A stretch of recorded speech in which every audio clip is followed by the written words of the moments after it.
Before we get started, I do just want to thank everyone who has helped make all of this work possible, as well as the people for whom we do this work. The residents, the business owners, and the visitors to our town, Ellicott City, as well as all of Howard County as a whole, because we're all connected and working on this together.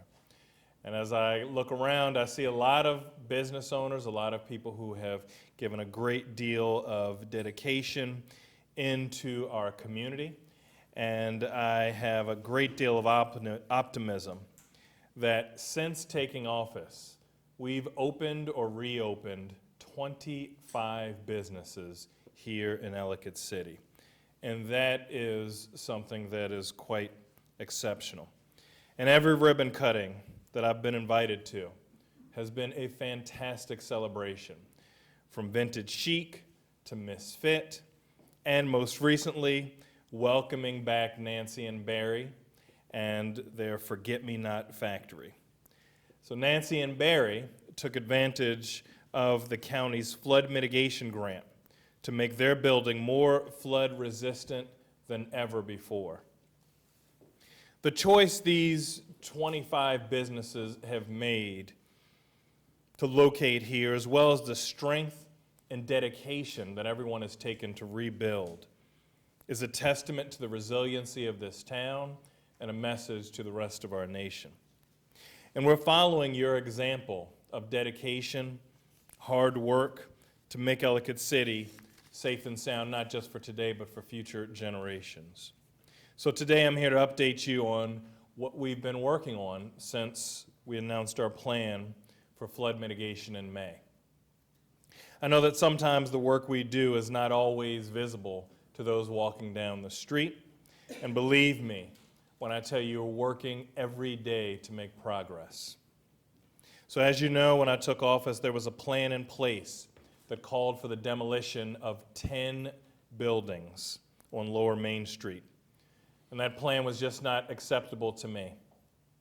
It removed too much of the town's historic charm and left too much floodwater still on Main Street.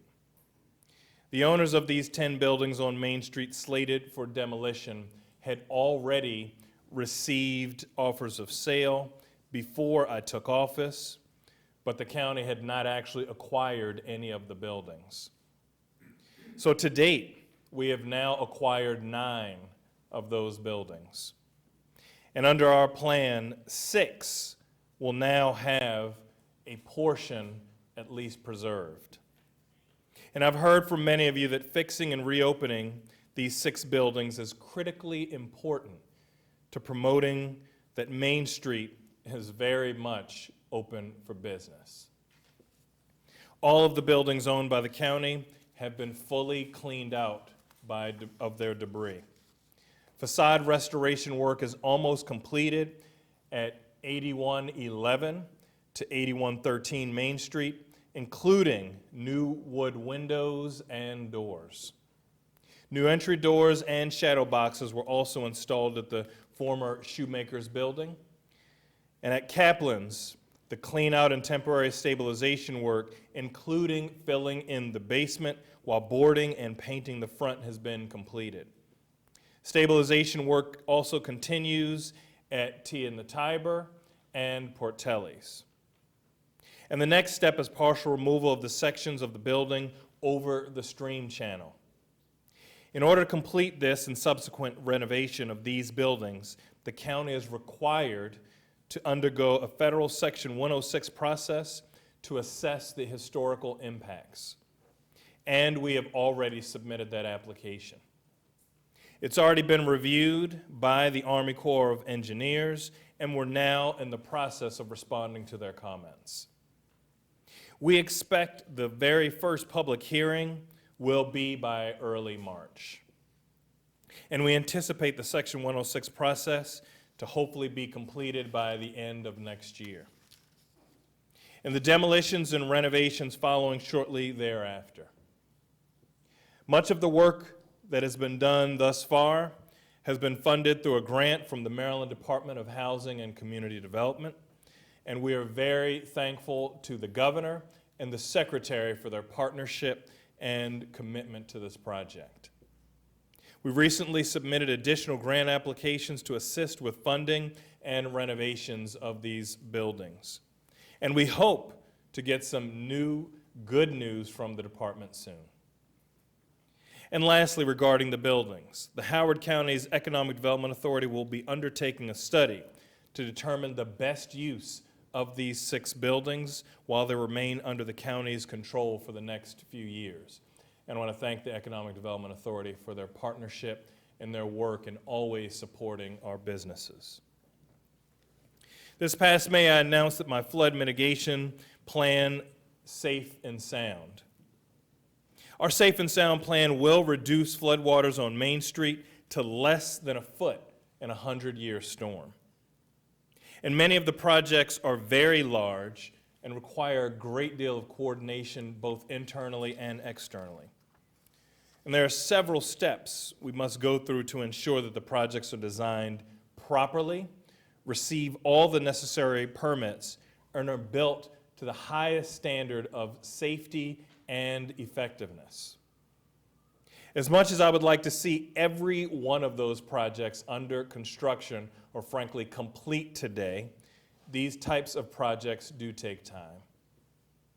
2 projects, the Quaker Mill Pond and the H7 Pond, are slated to start construction within the next year, while 2 other projects are anticipated to start construction in FY 2021.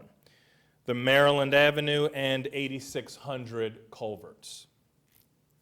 The Rogers Avenue storm drain improvements are expected to be completed by the end of next month, weather permitted. And just days ago, we acquired property needed for the H4 pond, which will also take 34 developable units out of the pipeline and secure 11 acres for upstream flood mitigation.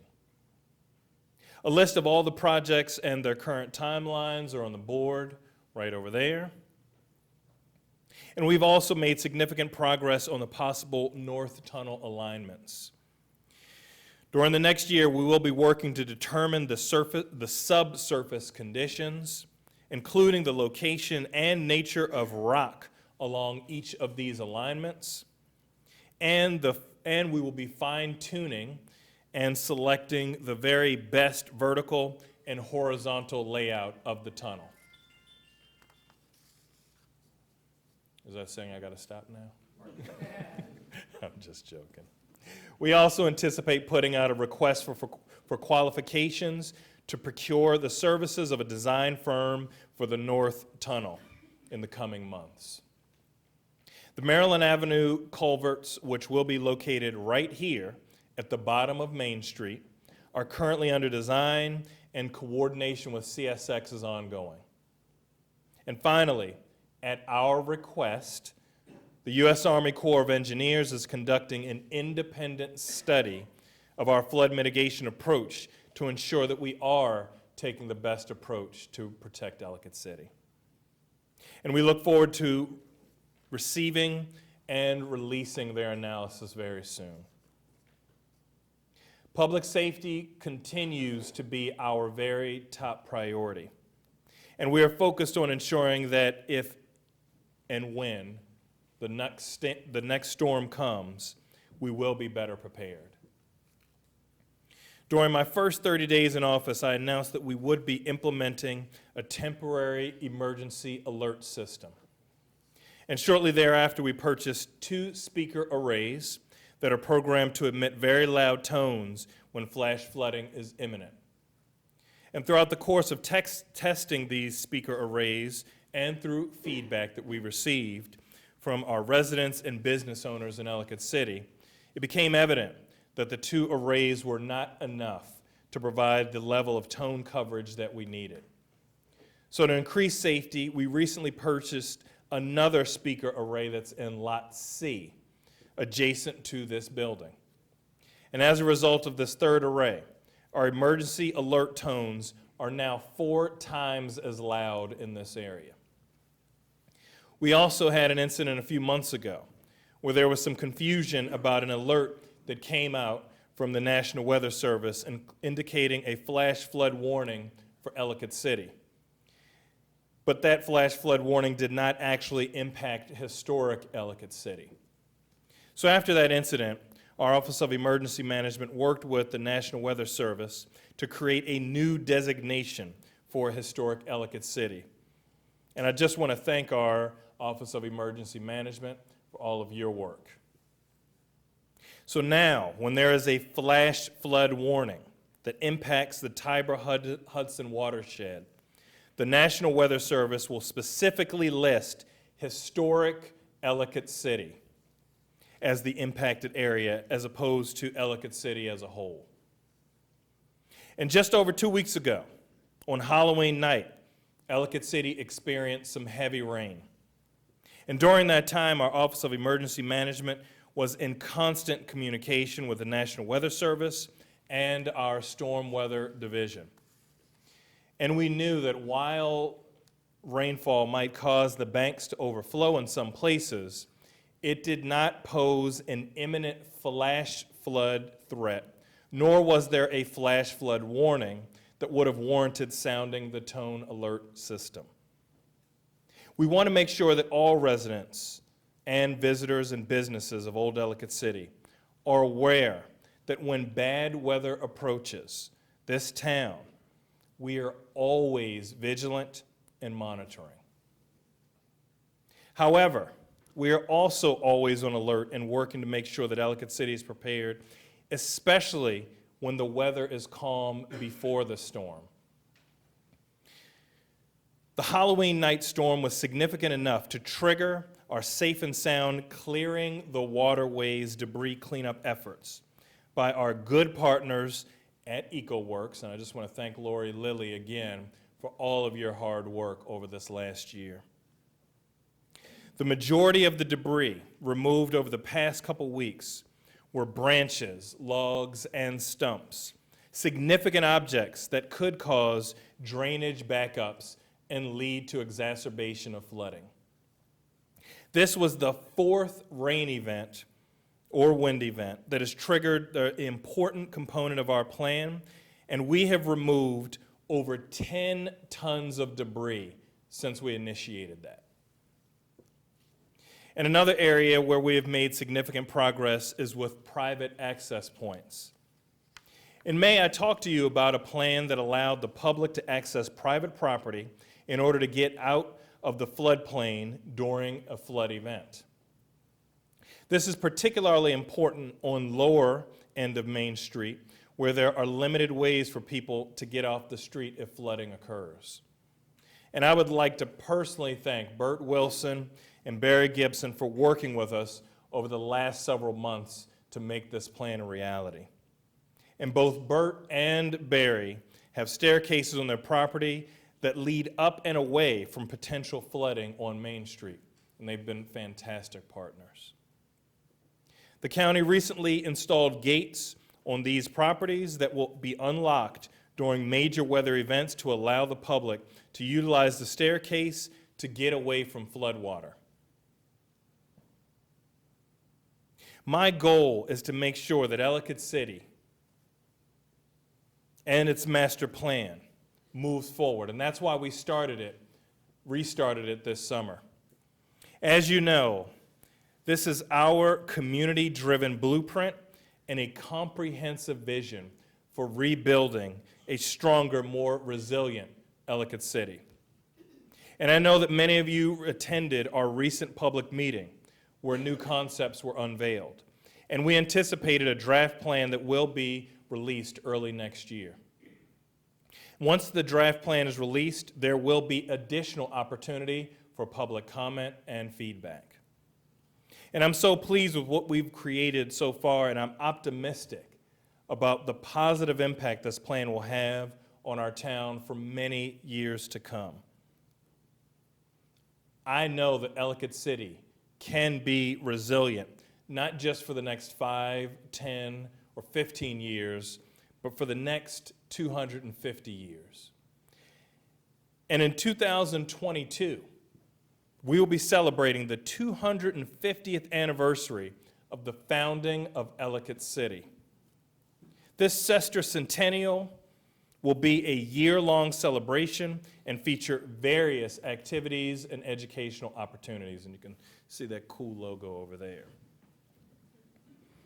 In fact, recently, right in this room, I was able to join Ed Lilly and the EC 250 Planning Committee as they kicked off their efforts and announced the honorary committee, launching their website, ec250.com, and unveiled that really cool logo. This is an important landmark, not just for Ellicott City or even Howard County, but for our country. And making sure that Ellicott City is here for the next 250 years is why us coming together and moving forward with this plan is so important. So today I want to thank each and every person and business who has been part of this community effort to strengthen Ellicott City. EC Safe and Sound is truly a collaboration between all of us. And I promise that we are working each and every day. Any of you came along Main Street, saw some of the work that was happening. And we will advance flood mitigation, public safety, and growing our local economy. Together, we're making historic progress and making ourselves a model for the rest of the world as we're seeing the increasing frequency and intensity of storms impact many other communities like Ellicott City. And as always, thank you for your hard work, your support, and your resilience.